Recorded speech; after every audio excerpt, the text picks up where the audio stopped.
Guys, alam nyo ba yung dahon na yan? Diba? O, mag-harvest ng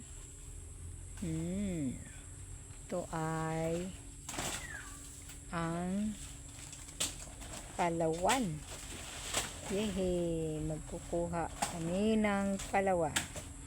Ayan, ang asawa ko kuha siya ng palawan.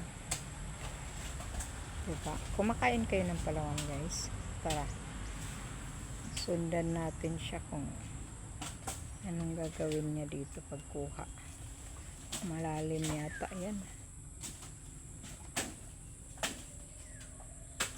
Sa malayo lang ako para makita ko. Yan, pwede yung gulayin. Pwede yun, talbos yun eh. Yung papuntang dulo. Yan. Tinugulay ang talbos ng palawan. Yeah. Okay.